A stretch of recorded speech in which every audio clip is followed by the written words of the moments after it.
Videos ലൈക്കും കമൻറ്റൊക്കെ കുറവാണെങ്കിലും ഞാൻ വീഡിയോസ് ഇടും കേട്ടോ. എപ്പോഴെങ്കിലൊക്കെ എൻ്റെ വീഡിയോസ് നിങ്ങൾക്ക് ഇഷ്ടമായി തുടങ്ങും. അപ്പോൾ ഇന്നൊരു മസാല ചോറിൻ്റെ റെസിപ്പി ആയിട്ടാണ് വന്നിട്ടുള്ളത്. നമുക്കൊന്ന് കണ്ടു നോക്കിയാലോ. അപ്പോൾ ഹായ് ഹലോ, ഞാൻ റംസീന നസീർ തട്ടിക്കൂട്ട് പരിപാടീസ് യൂട്യൂബ് ചാനലിലോട്ട് എല്ലാവർക്കും സ്വാഗതം. ഞാനിവിടെ എടുത്തിട്ടുള്ളതേ ഇതാ നമ്മുടെ സോയയാണ്. സോയയിലോട്ട് മുളക് പൊടി, മഞ്ഞൾപ്പൊടി, ആവശ്യത്തിന് ഉപ്പ്, കുറച്ച് ഗരം മസാല, 1 ടീസ്പൂൺ തൈരും കൂടി ഒഴിച്ച് നല്ലോണം മിക്സ് ചെയ്തെടുക്കുക. നേരെ ഫ്രൈ പാനിലിട്ടിട്ട് ജസ്റ്റ് ഒന്ന് ഫ്രൈ ചെയ്തെടുക്കുക കേട്ടോ. ഈ സോയയ്ക്ക് ഒരു സ്വഭാവം ഉണ്ട്, നമ്മൾ ഒഴിച്ചു കൊടുത്ത എണ്ണ മൊത്തം അത് കുടിച്ചെടുത്തു. വീണ്ടും എന്താ കുറച്ച് എണ്ണ ഒഴിച്ച് കൊടുത്തിട്ട് അതിലോട്ട് വലിയ ജീരകം ഇട്ട് കൊടുക്കുക, ബേ ലീഫ് ഇടുക. ബേ ലീഫിനെ ഒന്ന് കട്ട് ചെയ്തിട്ടാണ് കേട്ടോ ഇട്ട് കൊടുത്തിട്ടുള്ളത്. പിന്നെ ചെറുതാക്കി അരിഞ്ഞ് സവാള ഇട്ട് കൊടുക്കുക. ഇഞ്ചി വെളുത്തുള്ളി ചതച്ചതും കൂടി നമ്മൾ ഇതിലോട്ട് ഇട്ട് കൊടുത്തിട്ട് ജസ്റ്റ് ഒന്ന് ഇളക്കിയെടുക്കണം.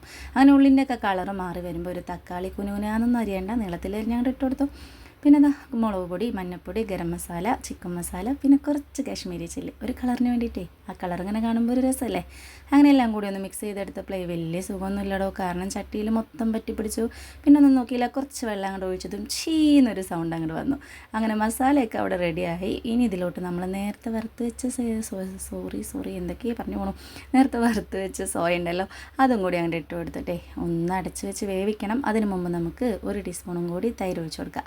ഇനി 2 മിനിറ്റ് അടച്ച് വെച്ച ശേഷം നമുക്ക് ഇതിലോട്ട് ചോറ് ഇട്ട് കൊടുക്കാം കേട്ടോ. അപ്പോൾ ഞാൻ നമ്മളിന്ന് ഉച്ചക്കലേക്ക് ഉണ്ടാക്കിയ ചോറാണ് ഇട്ട് കൊടുത്തിട്ടുള്ളത്. ഇടുന്നതിന് മുമ്പേ ആ മസാല ഉണ്ടല്ലോ അതുകൂടി ചപ്പാത്തിയും പൊറോട്ടയൊക്കെ കഴിക്കാൻ നല്ല ടേസ്റ്റാണ് കേട്ടോ. അങ്ങനെ ചോറൊക്കെ ഇട്ട് കൊടുത്തൊന്ന് മിക്സ് ചെയ്തെടുത്ത ശേഷം പുതിനയിലയും കേട്ടോ ഞാൻ കട്ട് ചെയ്തിട്ട് കൊടുത്തത്, മല്ലിയിലയും കൂടി ഇട്ട് കൊടുക്കാം.